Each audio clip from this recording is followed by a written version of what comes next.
Azrael the one who knocks said laughs in Void's face at his imbecilic comment and vanishes in a plume of black flame.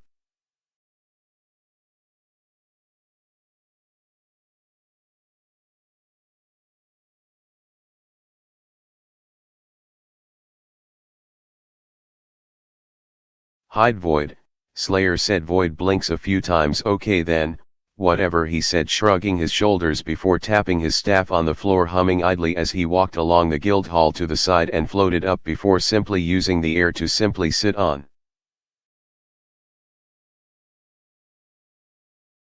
Amaelin said, would you like something to eat, sir? Asterisk. She looked up at Void as he sat in the air. While she waited for a response, she was making a delicious vegetable soup that had meat mixed in it with bread on the side. Asterisk. Hide Void, Slayer said. Oh right, that's what you mortals do, you need to eat in order to keep functioning, Void said, then looked over to what she was cooking. He tilted his head a bit, watching her and the contents of the pot be stirred. I could try some of what you mortals eat, yes.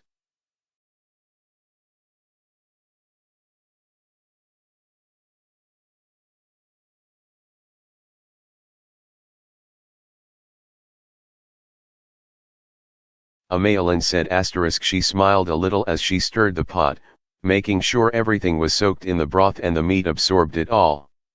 After a few minutes passed, she made a bowl and used a rag to hold it up. Asterisk. I'm unsure if you're able to tell if something is hot or not, but there's a rag underneath the bowl to make sure you don't burn yourself. Hide Void, Slayer said. Void simply looked at her, then to the container of the food in question. He floated over to her before touching the floor with his feet and put his staff between his legs as he grabs the bowl with his bare hands, avoiding the rag, and started to move the bites of soup into his mouth as he ate, which simply flowed into his body. He felt a few emotions spring up which made him to freeze in place, blinking his white eyes as he was confused on what these things he was feeling, and placed down the bowl of food. The 11 races of this world has done good on that dish, he stated simply, though he didn't show much emotion if any due to his stoic personality, but if she looked at his white eyes she could have seen he was pleased with the dish, though it was hard to tell with how he sounded. Amaelin said. Asterisk. Amaya smiled, brushing her hands on her skirt before breaking off a bit of bread. She ate the bread but made sure the soup was readily available for everyone to eat. Asterisk. The elven leader that took me in after my parents' passing made sure I learned that dish and perfected it. While doing that, I grew an interest in making dishes and growing fresh fruits as well. It's not much, but I do my best. She gave Ember another piece of meat before turning to wash the dishes. If you would like more, please help yourself. Hide Void, Slayer said. Void lifted the bowl a bit before dipping it down just enough for the bowl contents to be poured down as it went into Void's body, which seemed to have the effect of a black hole, with the food leaving his frame untouched.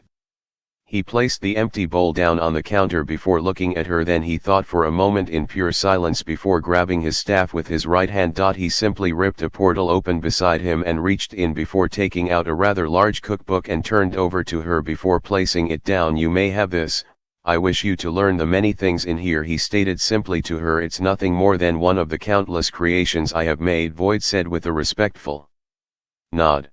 Amaelin said. Asterisk. Amaya looked over her shoulders and finished the dishes, using a rag to wipe her hands. She walked over and seen the rather large cookbook and her emerald eyes brightened with excitement. It was a small gesture, she knew that, but she would cherish it regardless. She looked up at the angel and smiled brightly. Asterisk. Thank you so much. Asterisk. She started to look through the pages with excitement in her eyes. She was scanning the pages, absorbing all the new recipes she would indeed be making. Asterisk. I can't wait to cook one of these later today. Hide Void, Slayer said. Void watches her with silent eyes, observing her actions and behavior with a blank look on his face. He nodded his head after a long time. I am sure you will bring many good meals, or maybe even better ones, for the mortal members of this guild, he said. He looked at her before floating closer to the point he was next to her. If you need me for another book, you can find me in the land in this world I have claimed for my own, he said before petting Ember on the head, though if Ember would try to bite him it'd be simply phased through. He looked at her then to Ember a few times. It's only fair that I give this creature a gift as well, he said, and ripped open a portal, grabbing a bone before placing it into Ember's mouth.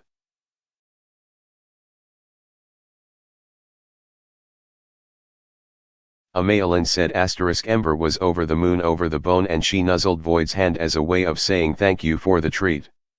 Amaya laughed a bit at her companion's excitement, happy to see her wolf enjoying a treat. Seems Ember appreciates your gift, as well. And I may take you up on that. A lot of the books I had are in my old village, so at some point I'll need to find some more for here. Amaya looked back at Void once more, a smile still on her face. She looked around and prepared a bowl of soup for him to take with him, making sure it was wrapped securely enough so it stayed warm. She held out